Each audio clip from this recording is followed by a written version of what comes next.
senhor presidente, senhores expositores, convidados, colegas parlamentares, servidores presentes a essa audiência pública.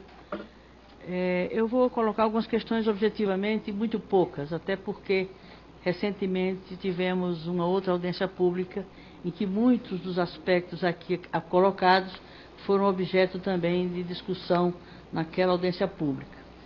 Eu gostaria de destacar o fato da ausência nessa mesa de representantes do campo público. Não tem nenhuma entidade, não tem nenhum representante das emissoras do campo público que esteja integrando essa mesa de debates. E as implicações do processo de digitalização, ou seja, da transferência do analógico para o digital, tem um impacto e tem uma implicação, sobretudo de custos, sobre o campo público das comunicações. A gente percebe um certo, não diria descuido, mas um descaso com o campo público das comunicações.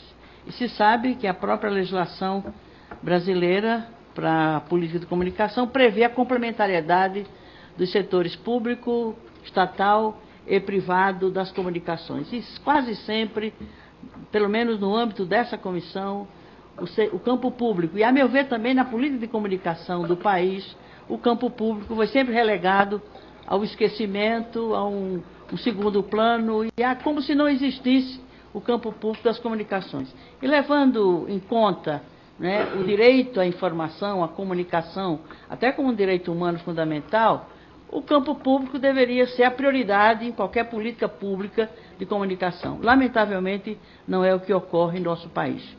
Também sinto falta, né, da presença dos consumidores.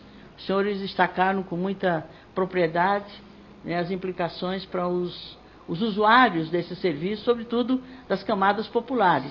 E da população de um modo geral, que está desinformada, como falou o senhor Felipe, né, da desinformação, o despreparo, né, como suprir essa lacuna num prazo tão curto, até 2018, que é o prazo alongado do segundo decreto, que substituiu o primeiro, que tinha um prazo até menor. Portanto, há uma desinformação, um despreparo, né, dos usuários desse serviço, ou seja, da população, inclusive daquele 98% da população que é usuário desse serviço.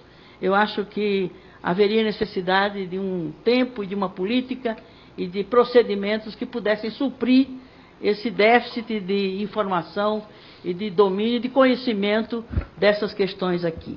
Uma outra questão que me preocupa é o custo, né? Estima-se, houve um cálculo de estimativa aqui de quanto custaria ao orçamento público, né, a transformação de um sistema, a transferência de um sistema analógico para o sistema digital. Eu pergunto, como é que o setor público vai enfrentar essa questão?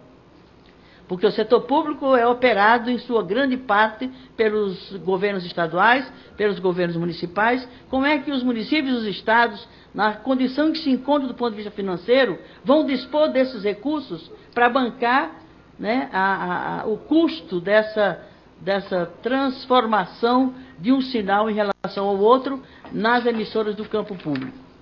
E, enfim, eu acho que há muitas questões em aberto, há muitas perguntas a serem respondidas. A ABRA colocou várias dessas questões aqui em discussão, e eu acho que antes de o governo e os órgãos do governo que estão responsáveis por essa política conseguirem responder a todas essas questões, fica difícil de se, né, ter uma definição clara, precisa, não só de prazos, mas de condições objetivas em que essa transformação de um sinal no outro vai ocorrer, inclusive em que prazo isso vai se dar.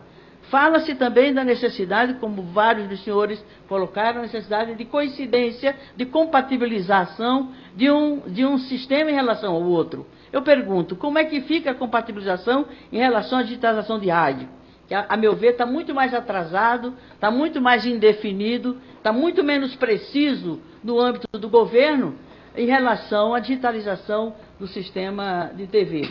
Então, eram essas preocupações que me ocorrem aqui, e isso sugere a necessidade de muito mais discussões, de muito mais debate entre o governo e a própria sociedade, e os empresários e o segmento, né, do setor que opera esse serviço no país, de tal forma que há muita ainda nuvem ainda para ser, né, esclarecida, muito ainda aspectos não claros suficientemente ao ponto de se dizer, não, está na hora de se fazer, mesmo nesse prazo de 3 anos ainda que se ganhou, eu acho que ele é absolutamente insuficiente para se responder a todos esses senões, a todas essas dúvidas e a todos esses questionamentos. E foco principalmente o campo público das comunicações. Não podemos aceitar que o segmento importante do direito à comunicação numa sociedade democrática seja tratado de forma tão